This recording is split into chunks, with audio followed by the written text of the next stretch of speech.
안녕하십니까. 최종인 원장입니다. 2장 선로정수 및 코로나 하겠습니다. 우리가 1장에서 전선로를 배웠는데요. 그 전선로를 우리가 전기회로로 나타낼 수가 있습니다. 보세요. 이렇게 지짐을 있고요. 그 다음에 중요한 것이 애자와 전선이라 그랬죠. 이렇게 있습니다. 그 다음에 지선이 이렇게 있고요. 1장에서 배운 거예요. 이 중에서 보세요. 전선은 여기에 전류가 흐릅니다. 전류가 흐르는데 전선은 우리가 도체예요. 즉 구리와 알루미늄 등으로 이루어져 있습니다. 하지만 이상적이라고 하지 않는다면은 이것은 우리가 전선을 얘를 우리가 하나의 저항, 그 다음에 하나의 인덕턴스로 나타낼 수가 있습니다. 즉 우리가 연동선 얼마예요? 58분의 1 옴 제곱밀리미터 퍼 미터. 예, 이만큼의 저항을 갖고 있다는 겁니다. 그 다음에 전선에 전류가 흐르게 되면은 자속을 발생시킵니다. 그래서 인덕턴스 값도 존재를 하게 돼요. 그 다음에 전선이 이렇게 있으면 전선에 전하가 존재합니다. 즉 전하를 측정할 수가 있어요. 그래서 전선과 전선 사이 혹은 전선과 대지 사이에 전선과 전선 사이나 전선과 대지 사이에 이러한 정전 용량도 존재하게 됩니다. 그런데 정전 용량은 우리가 병렬로 표현하는 것이 더 쉬워요. 계산하기가 더 쉽습니다. 그 다음에 1장 문제 중에서 애자연을 우리가 컨덕턴스로 나타냈던 거 있죠. 그래서 하나의 저 애자연을 또 이러한 컨덕턴스로 나타낼 수가 있는데, 그래서 이러한 전선로지만은 얘를 전기회로로 해석하기 위해서 R, L, C, G 값으로 변형할 수가 있다는 겁니다. 여기서 말한 이 RLCG 있죠? RLCG 이것을 우리가 선로 정수라고 합니다. 그러니까 눈으로 봤을 때는 우리가 저기 서 있는 전주, 전봇대, 대 전기하는 사람들로서는 우리가 이러한 각각의 요소들이 저항이나 인덕턴스나 컨덕턴스 정전 용량으로 해석을 해야 된다는 거죠.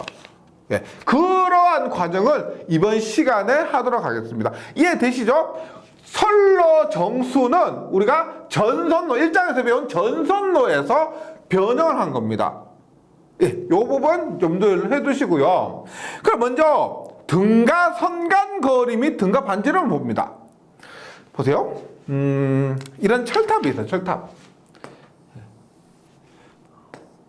철탑이 있습니다. 보세요. 여기에 중성선이 지나가고요. 중성선이 지나가고 여기에 이렇게 볼게요. 전선은 이렇게 지나갑니다. 여기가 R상, S상, T상입니다. RST가 되고, 이렇게 했을 때 보세요.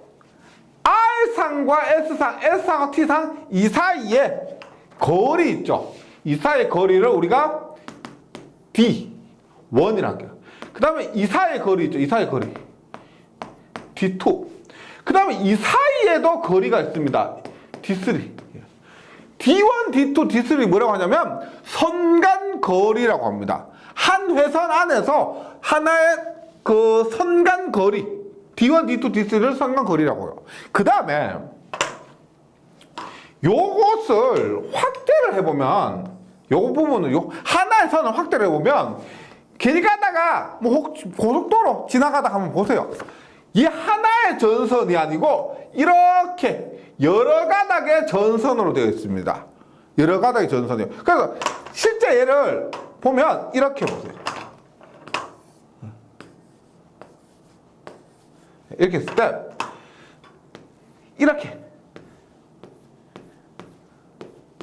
이런 식으로 이루어져 있다는 겁니다. 다시 하지만 이것을 우리가 등가 선간거리라고 해요. 선간거리고 그다음에 얘 있죠. 얘 원래 이 하나인 전선을 여러 가닥으로 이렇게 쪼개 놓은 겁니다. 쪼개 놨어요. 이럴 때 우리가 등가 반지름을 구해야 되고 그다음에 선간거리도 D1, D2, D3가 있죠. 이 관계에서도 등가 선간거리를 구해야 됩니다. 이것을 구해야만 앞에서 말씀드렸던 RLCG 특히나 L값과 C값을 구할 때 등가 선간거리와 등가 반지름을 반드시 구해야 됩니다. 먼저 구해야 돼요. 다시 말씀드리지만은 선로정수를 구하기 위해서는 먼저 등가 선간거리 D1, D2, D3가 있을 때 세 개의 거리가 있죠. 이것을 등가화 시킨 하나의 선간거리는 얼마냐? 그러면 등가 반지름은 뭐냐? 이럴 때 반지름은 있지만은 이 하나의 전선은 여러 가닥으로 나누어 놓습니다. 그런 이유가 있겠죠. 나누어 놨을 때 이것의 반지름은 얼마냐를 먼저 구하고 나서 우리가 선로정수를 구해 보겠습니다. 먼저 등가 선간거리 및 등가 반지름에서 등가 선간거리입니다. 이것을 기하학정 평균거리라고 합니다. 평균거리. 보세요. 예를 들어서 이렇게 지금 얘기하는 얘는 제가 지금 세 개라고 그렸죠. 얘는 뭐냐면 이것과 이거의 관계예요. 이거예요. 했을 때 얘가 D1이고 얘가 D2예요. 얘가 D2예요. 그리고 이 사이의 거리가 D3입니다. 했을 때 당연히 얘와 얘 사이는 D1, 얘와 얘 사이는 D2, 얘와 얘 사이는 D3인데 이 세 개를 하나로 본다고 하면 이 세 개의 거리는 얼마냐? 그것을 우리가 등가 선간거리 기하학적 평균거리라고 하는 거죠. 어렵지 않습니다. 평균거리는 보세요. 모든 거리를 곱해요. D1, D2, D3 모든 거리를 곱하고 나서 루트를 씌우는데 세 개를 곱했기 때문에 세제곱근. 만약에 네 개를 곱했다 그러면 4제곱근, 6개를 곱했다 그러면 6제곱근 이렇게 나타내는 겁니다. 그래서 공식은 이렇게 돼요. 등가 선간거리는 D1, D2, D3 해서 D에 N까지 곱했다면 N제곱근이 됩니다. 우리가 제곱근에 관련된 공식은 계산하는 방법은 기초 수학 부분을 좀 참고해 주세요. 제가 이런 곳에서 나오기 때문에 기초 수학 부분에 수록을 해놨습니다. 계산기로 하면 다 되는데 안 해요. 어떤 문제에서는 계산기가 아니고 손으로 계산해야 될 경우가 있습니다. 그래서 무조건 계산기 맹신하지 마시고 이러한 부분 제곱근에 관련된 부분이 부족하다 하면 좀 시간을 내셔 가지고요 기초 수학 부분을 좀 참고하고 나서 오시면 좋겠습니다. 그래서 이러한 관계에 의해서 전선의 배열이 그렇게 많지는 않습니다. 첫 번째 직선 배열인데 이렇게 보세요. 이 사이가 D예요. 이 사이가 D입니다. 이 사이 얼마예요? ED죠, ED. ED입니다. 거리가 같을 때 이때는 어떻게 되느냐? 루트에 다 곱하는 그랬죠. D 곱하기 ED고 세 개를 곱했기 때문에 세제곱근입니다. 이렇게 하면 보세요. D의 세제곱 곱하기 2죠. 2에 루트의 세제곱근은 3분의 1이에요. 3분의 1. 3분의 1승입니다. 그러면 약분되는 거 얼마? 2는 3분의 1이죠. 2의 3분의 1에 D 하니까 얼마요? 루트 2의 세제곱근의 D. 외우셔도 됩니다. 외우는 것이 더 좋죠. 이것은 직선 직선 배열이 이렇게 나왔을 때는 변하지 않기 때문에 공식 외워주셔도 상관이 없습니다. 그 다음에 두 번째, 정삼각형 배열입니다. 얘는 이렇게 정삼각형이에요. 이렇게 해서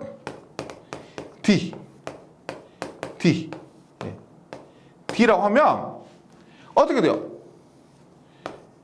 D 곱하기 D의 세제곱근입니다. 그럼 어떻게 돼요? D의 세제곱의 3분의 1 얼마요? 약분하니까 D가 됩니다. 그래서 정삼각형 배열에서 등가 상관거리는 D다. 이렇게 됩니다. 그 다음에 세 번째, 정사각형이에요. 정사각형 배열입니다. 외워주시면 돼요. 보세요. 이 사이가 D예요. D죠. D고 D인데 이 사이도 있죠. 얘와 얘 사이. 얼마? D와 D일 때 루트 2D. 이 사이 루트 2D. 이렇게 돼요. 그럼 얘를 등가 선간거리 구하게 되면은 D가 4개죠. DDDD에 루트 2D 해서 입니다. 그러면 6개를 곱했으니까 6제곱근이 되고요.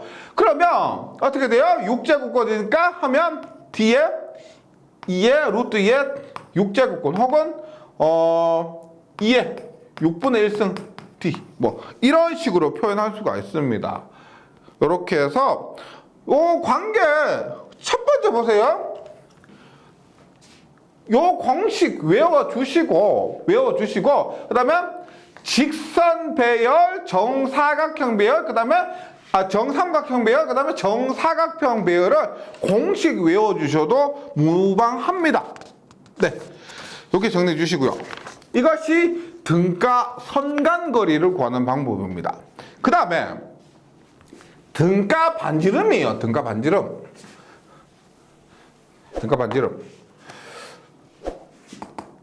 등가 반지름은 어디에서 고려하냐면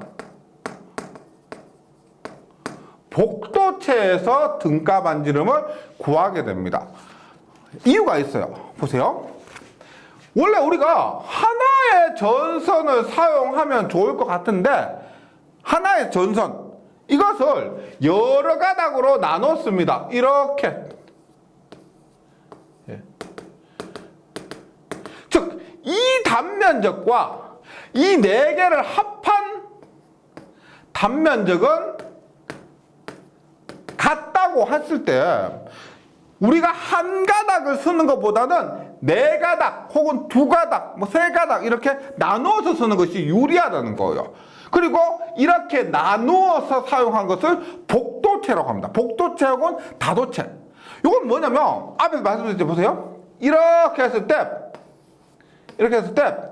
한 가닥이 아니고 요것을 우리가 2가닥 혹은 3가닥 혹은 4가닥 이렇게 나누어서 했을 때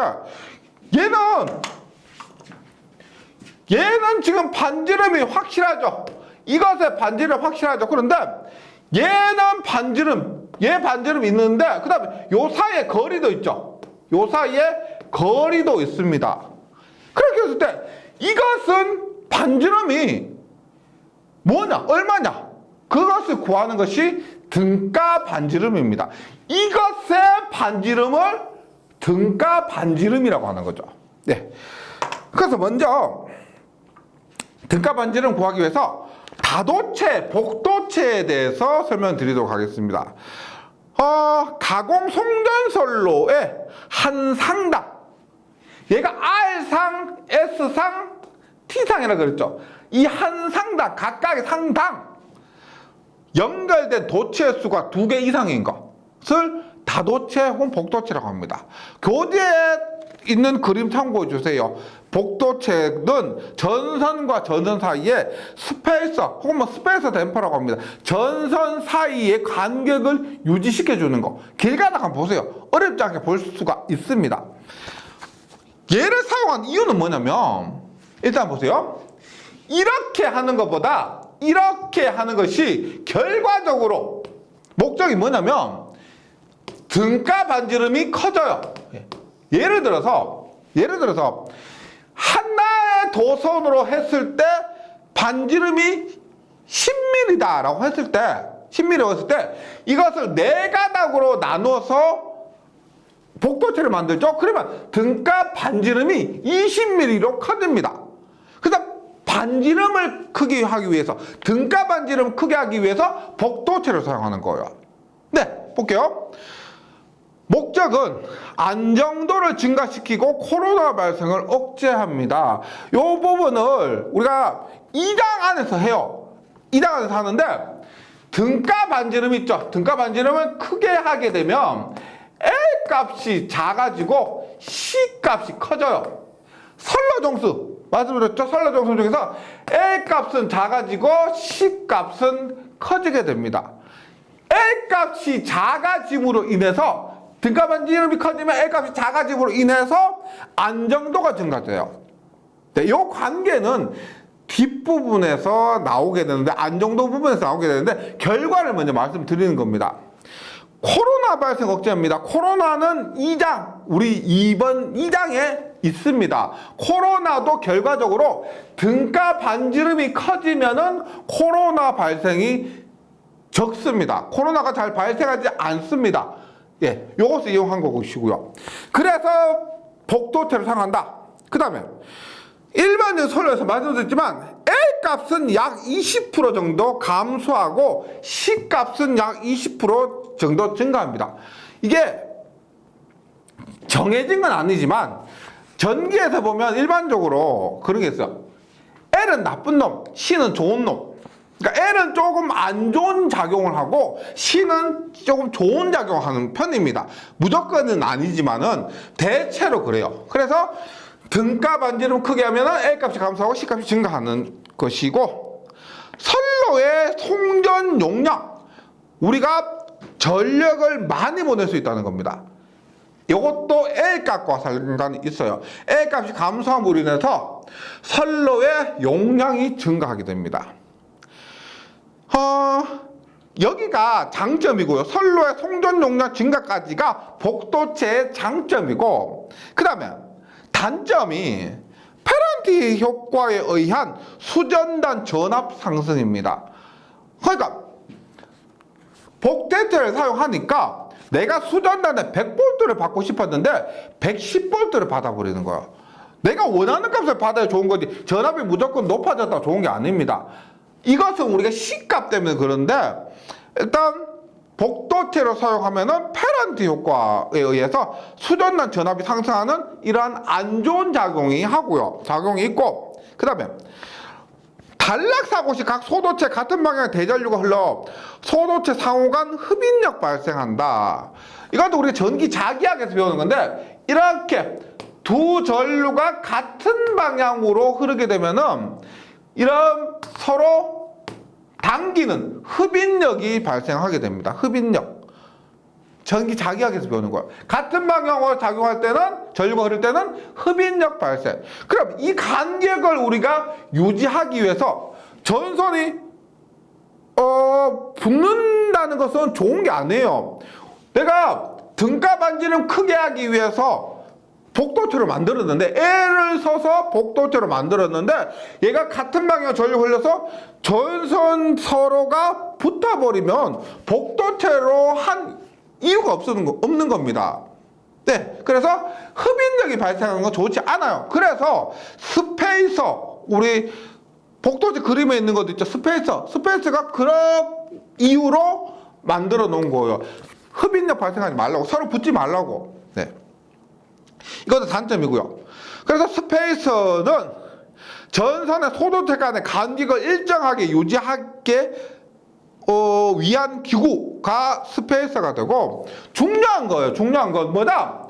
우리가 등가 등가 선간 거리를 구하는 공식은 루트의 D1, D2, D3의 n 제곱근이라고 했죠. 그런데 등가 반지름은 뭐냐면, 등가 반지름은 보세요. 예를 들어서 이복도체라고 합니다. 이복도체. 얘 하나의 반지름이 R이고요.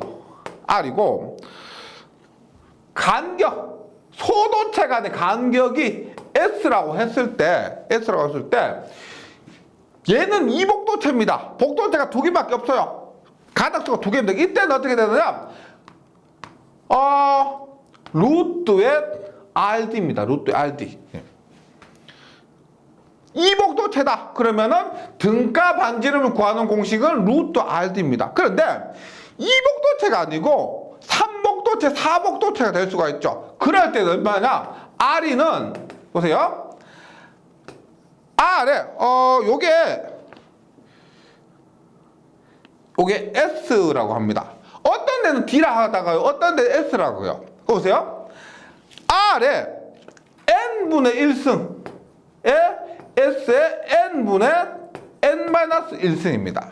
요것이 등가 반지름을 구하는 공식입니다.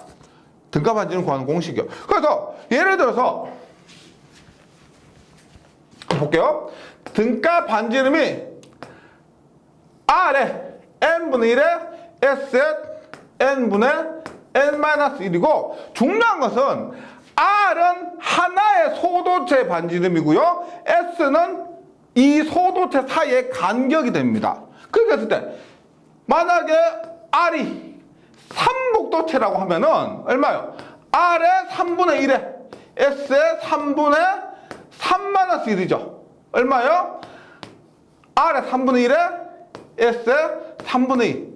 어떻게 해요? 루트의 RS의 S는 2제곱권, S는 제곱이고요, 루트의 세제곱권이 됩니다. 그래서 공식 자체가 약간 보기에 안 좋은데, 별로 보기 안 좋죠. 하면 이복도체, 삼복도체 대입해서 한번 연습을 해보시기 바랍니다.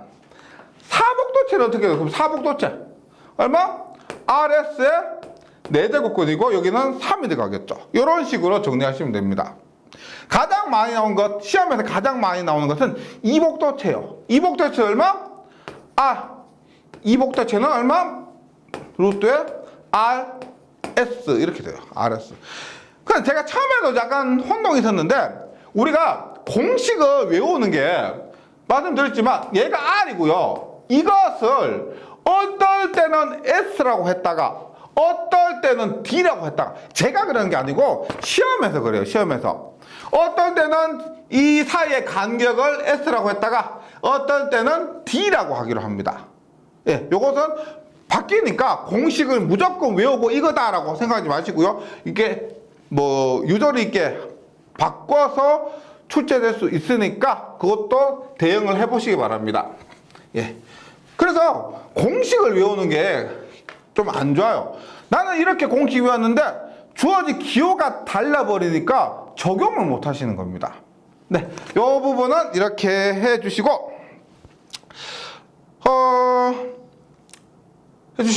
그 다음에 선로 정수를 구하기 전에 연가라는 게 있습니다. 연가. 한번 보세요.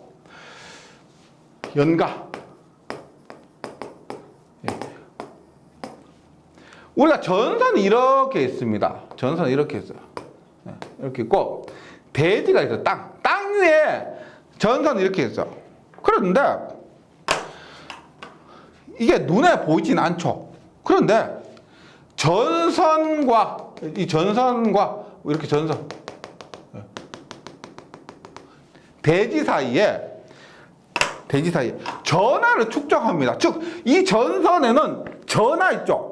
전하가 축적되어 있다는 겁니다. 그러면 이것을 우리가 등가회로로 전선과 대지 사이에 이렇게 정전 용량이 연결된 것과 똑같아요.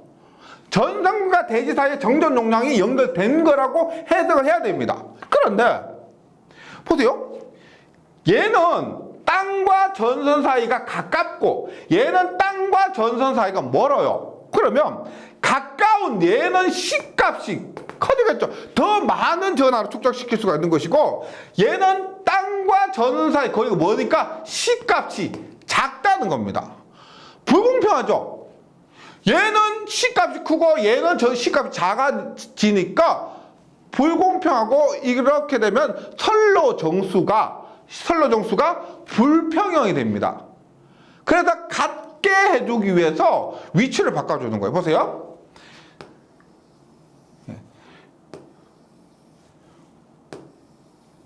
그러면 이렇게 3의 n 등분합니다. 3의 n 배수. 그래서 전체 구간을 3, 6, 9 이렇게 3의 배수로 등분을 해서 가장 위에 있다가 두 번째 있다가 가장 밑에 있다가 위로 이렇게 하고요. 그럼 얘 다시 이렇게 해주면 우리가 대지 사이에 정전용을 했을 때 얘가 이때는 얘가 가장 크다가 그 다음에 가장 작다가 가장 중간으로 가는 겁니다. 이렇게 해서 선로 정수를 똑같게 해줄 수가 있다. 이것을 평형이라 그러는 거죠. 그래서 연가를 한번 보는데 일반적으로 3상 3선식 선로, 우리 송전 선로는 보통 3상 3선식 선로를 사용합니다. 정삼각형 배치가 아니고 지표상의 높이도 다르기 때문에 우리가 계속 그렸던 게 뭐예요? 네. 일반적인 철탑은 이런 식으로 되어 있기 때문에 이 높이가 다르죠. 이렇게 된다는 걸 의미합니다.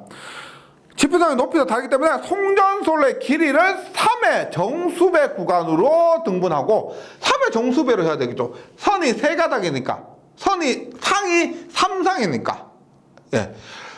지상의 전선을 적당한 구간마다 바꾸어 전체적으로 평형시켜주는 것. 이렇게 하면은 우리가 직렬공진 방지, 우리가 이 부분은 소리액터 접지 부분에서 직렬공진이 나옵니다. 예, 그 부분에서 확인하시고요. 유도 장애 감소, 이 부분도 뒷부분에서 정전 유도 장애가 이 선로 정수와 상관이 있습니다. 그래서 유도 장애도 감소시킬 수가 있고, 그 다음에 방금 말씀드린 선로 정수 평형, 예, 각각의 C값, 특히 C값이요. 이러한 값들을 C값이다 L값들입니다. 이런 값들을 같게 해줄 수가 있다. 평형시켜 줄 수가 있다는 것이 연가의 사용 목적이 되고요. 그럼 여기까지 했으니까 이제 본격적으로 선로 정수를 구해 봅니다. 선로 정수 구해 보는데 우리가 이 선로 정수는 왜 구할까요? 지금 구하는 선로 정수 있죠. 우리가 1장에서 전선로 배워서 2장에서 전선로를 이용해서 선로 정수를 구합니다. 그럼 여기에서 구한 선로 정수를 가지고 3장에서 전압 강화, 그 다음에 역률 개선 부분에 또 사용하고요. 또 5장 가서 고장 계산할 때도 이 값들을 사용하게 되는 거예요. 처음에 말씀드렸지만 1장, 2장, 3장이 뭐 구분된 것이 아니고 이어지는 겁니다. 그 흐름을 좀 파악을 해 주시면은 그 흐름을 뭐 그냥 물 흐르듯이 내가 전력공학 공부를 그렇게 해주시면은 굉장히 효과가 더 좋습니다. 따로따로가 아니고요. 연결되었다는 것을 명심해 주시기 바랍니다. 그러면 선로 정수인데 선로 정수는 영어로 말하면 라인이에요. 라인.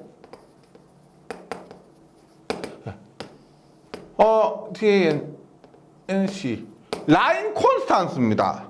뭐냐? 라인은 뭐예요? 선로예요. 선로. 콘스탄스는 불변이란 겁니다. 변하지 않는 값. 그래서 선로 정수는 변하지 않는 값이에요. 여기서 선로 정수는 R값, L값, C값, C값이에요. XL, XC. 얘는 뭐예요? 보세요. 인덕턴스와 컨덕턴스죠. 인덕턴스와 컨덕턴스입니다. 근데 인덕턴스 정전 용량인데, 인덕턴스 정전 용량에서 얘들은 유도성 리액턴스고 용량성 리액턴스입니다. 얘는 2파이 Fn, 2파이 Fc분의 1이기 때문에 주파수에 따라서 변하는 값이에요. 그래서 간혹 어떤 분들이 얘도 선로정수가 아닌가라고 하시는데, 얘는 선로정수 아닙니다. 선로정수는 한번 정해지면 바뀌지가 않아요. 뭐에 의해서?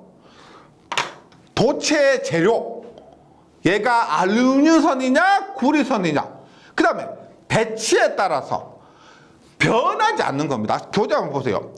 선로정수는 RLCG, 저항, 인덕턴스, 정전 용량 및 컨덕턴스의 4가지 정수를 의미합니다. 선로정수는 전선의 종류, 굵기, 단면적, 배치에 따라서 정해지며, 배치도 앞에서 했죠? 네. 전압, 주파수, 전류, 역률 등에는 영향을 받지 않습니다. 유도성 리액턴스, 용량성 리액턴스는 XL과 XC는 주파수 영향을 받기 때문에 선로정수가 아니라는 거예요. 네. 그러면 선로정수를 하는데 우리가 G는 크게 영향을 미치지 못합니다. 그 값이 작아요. 그래서 대표적으로 우리가 RLC 세 개의 선로정수에 대해서 구해보겠습니다. 첫 번째, 저항 R입니다. 저항 R이에요. 얘는 좀 간단한데 1장에서도 했었죠. 저항 R은 고유저항 곱하기 면적분의 길이로서 간단하게 구해집니다. 다른 요소 필요 없어요. 뭐 선간 거리나 등가 반지름 이런 것하고는 상관없이 저항은 로 A분의 L에 의해서 결정이 됩니다. 그리고 저항을 결정하는 가장 중요한 요소 로우는 얼마예요? 로우는 R1분의 A가 되죠. 단위를 한번 볼게요. 옴이고요. 면적의 단위 제곱미터, 길이의 단위 미터니까, 따라서 우리가 저항을 구하는 가장 중요한 요소는 뭐다? 고유장이고, 고유장은 얼마? 옴 미터가 됩니다. 옴미터. 근데 우리가 1장에서 어떻게 했어요? 고유장이 경동선 55분의 1, 연동선 58분의 1, 알루미늄선 35분의 1, 단위가 뭐다? 옴, 제곱밀리미터 퍼 미터였습니다. 길이 1미터, 단면적 1제곱밀리미터면 그때의 저항값이 55분의 1옴이었습니다. 단위가 지금 고유장의 단위가 얘인데, 우리가 실제로 사용하는 고유장의 단위는 이렇게 써요. 옴 제곱밀리미터 퍼 미터. 이 변형 과정은 이렇게 됩니다. 보세요. 이렇게. 옴. 미터는 앞에서 했지만, 옴. 제곱미터 퍼 미터. 바꿀 수가 있죠. 미터분의 제곱미터면 옴 미터가 됩니다. 그런데 1제곱밀리미터는 10의 마이너스 6승 제곱미터. 1제곱밀리미터 뭐요? 1mm 곱하기 1mm죠. 1000분의 1m 곱하기 1000분의 1m입니다. 그러면 1제곱밀리미터는 10의 마이너스 6승 제곱미터 이렇게 되는 거예요. 그래서 교재를 보시면 우리가 옴 메탈을 1옴 메탈을 1옴 제곱밀리미터 퍼 미터로 하고 나서 얼마예요? 1제곱밀리미터는 10의 마이너스 6승이고 1미터는 10의 6승 제곱밀리미터입니다. 그래서 여기에 10의 6승을 곱해주는 겁니다. 예, 관계가 이렇게 돼요. 단위 변환 과정에서 오는 겁니다. 다시 1제곱미터는 10의 6승 제곱밀리미터. 교재에 수록된 내용인데 혹시나 궁금하실까봐 이렇게 설명을 드렸습니다. 그리고 선로정수 중에서 첫 번째 저항은 요 관계만 해주셔도 됩니다. 다시 저항은 고유장과 단면적 길이 값이 주어지면 쉽게 구할 수가 있어요. 뭐 더 복잡한 거 없습니다. 그럼 두 번째, 인덕턴스. 예. 인덕턴스라고 하죠. 인덕턴스. 예. 인덕턴스는 약간 복잡한 감이 있는데, 얘는 우리가 전기 자기학에서 전기 자기학 과목 열심히 하셨다면은 이 과정을 모두 공부하셨습니다. 보세요. 이렇게 있어요. 이렇게 있으면 전류가 흐릅니다. 이렇게 전류가 흘러요.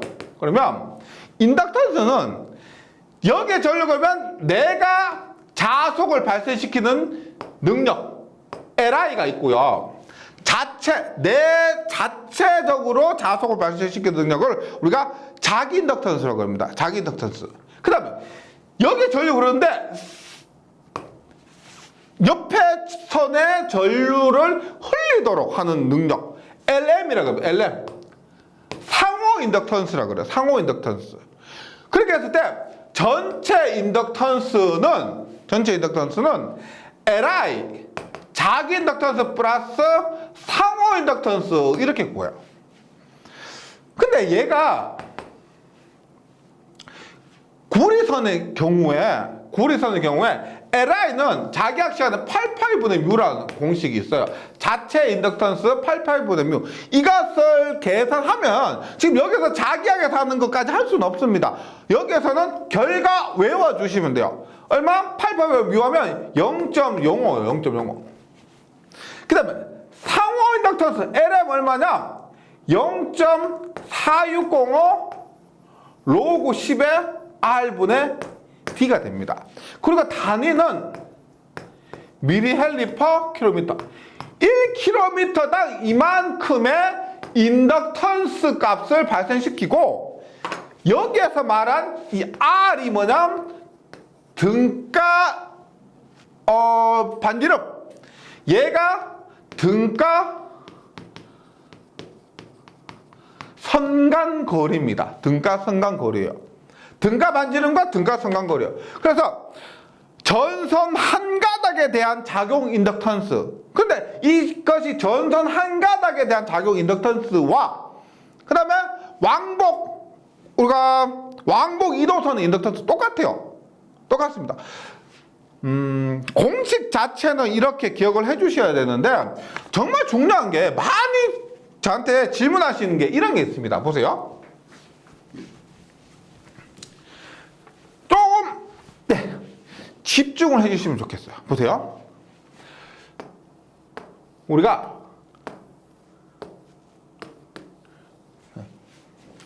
이렇게 해서 회로 이론에서 배우는 건데 보세요.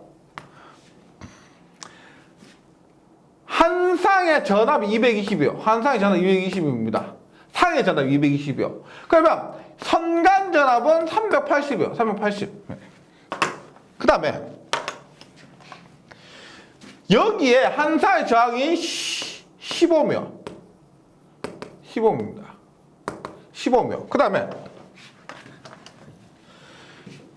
한 쌍에 흐르는 전류가 100A라고 할게요. 한 선에 흐르는 전류가 100A. 굉장히 많은 분들이 좀 착각하시고 질문하시는 부분이라서 제가 이렇게 설명드리는 겁니다. 보세요. 한 쌍의 전압이 220V 한 쌍 전압이 220V 3상 전압 얼마요? 3상 전압 얼마? 생각해보세요. 5초. 1, 2, 3, 4, 5. 얼마? 220V죠. 한상 220V, 3상이라고 해서 660 아닙니다.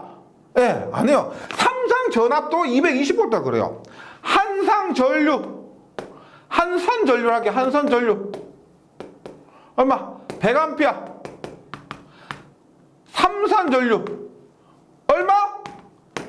100A입니다. 한선만 대표로 하는 거예요. 저항도 마찬가지입니다. 저항도 15옴이면 3상 저항도 15옴이에요. 15옴. 네, 이거 반드시 기억해 주셔야 됩니다. 이게 제가 지금 선로정수를 하는데 한상저항이 15ohm인데 삼상저항이니까 30ohm이지? 아니에요. 다만 전력 있죠, 전력. 여기에서 100W예요, 100W. 여기 100W. 100W. 네. 전력, 한상의 전력이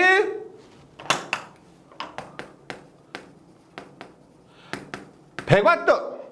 삼상 전력 얼마? 100W. 아니죠. 전력은 300W입니다. 전력은 삼상 전체를 통틀어 했을 때 한상은 3배를 하는데 전압 전류 저항은 한상분을 대표로 얘기하는 겁니다. 그래서 예를 들어서 제가 저항이 지금 산라정수를 구했는데 저항이 15ohm이다라고 하죠. 그런데 삼상 저항이니까 30ohm이라고 하면 안 된다는 겁니다. 그 부분에서 많이 착각하고 계셔서 제가 이렇게 따로 말씀드린 것이고, 삼상을 전체를 얘기할 때는, 삼상 전체 얘기할 때는 전력만 고려해 주시면 됩니다. 전압, 전류, 저항 등에서는. 제가 그때 필요한 것 있으면 따로 다시 말씀드리도록 하겠습니다. 다시 인덕턴스로 돌아와서 인덕턴스 Li 플러스 Lm인데 이 값이 계산하니까 0.05 플러스 0.4605의 로그 R분의 T가 됩니다. 그런데 복도체 있죠, 복도체. 만약에 이 복도체라고 하면 얘가 병렬로 2개 연결된 겁니다. 복도체는 병렬이에요. 맞죠? 하나를 2가로 나눴는데 그것은 직렬이 아니고 병렬입니다. 따라서 이 값이 얼마? 2분의 0.05. 이 값이 반으로, 2복도체니까 3복도체면 3, 4복도체면 4로 나누는 거예요. 플러스 0.4605에 로그 10에 R 얼마? 얘 얼마?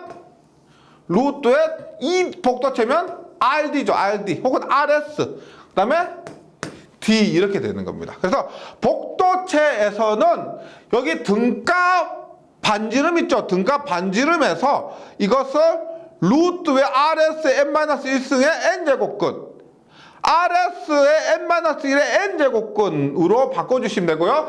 여기서 이 D도 만약에 등가 성간거리 3개 이상이다, 선이 3개 이상이다 그러면 요거 D도 등가 성간거리를 대비해 주셔야 된다는 거 잊지 마시기 바랍니다.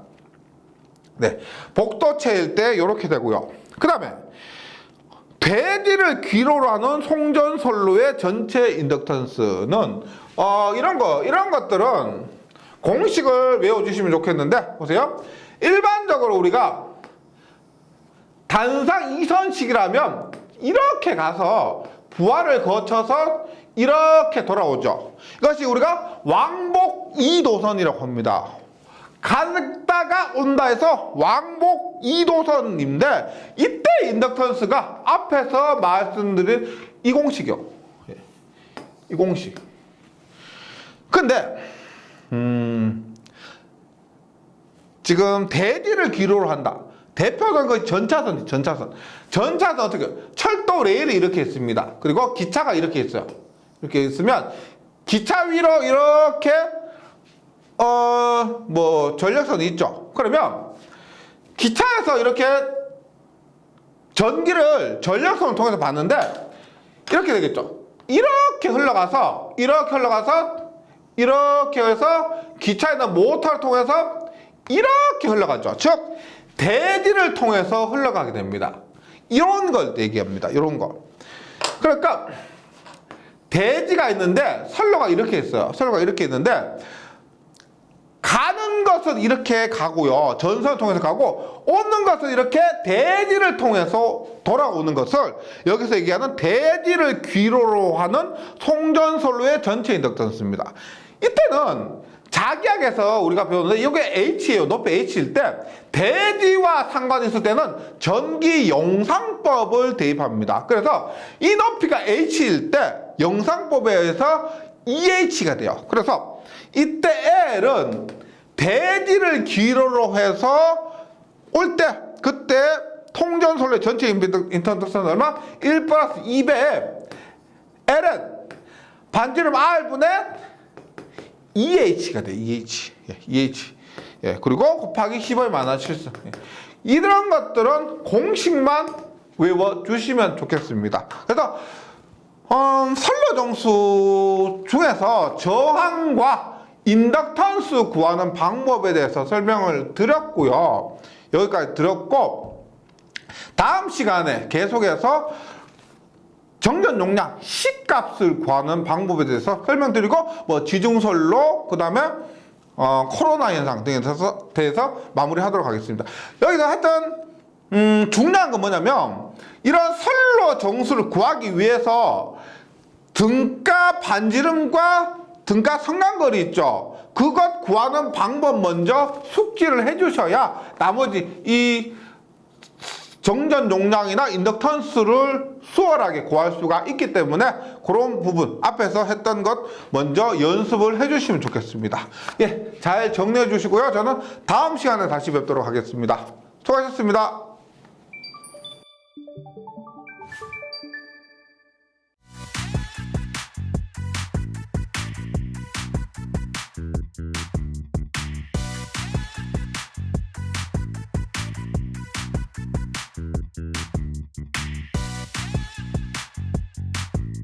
전기 소방 자격증 전문 교육으로 합격을 번개 배송.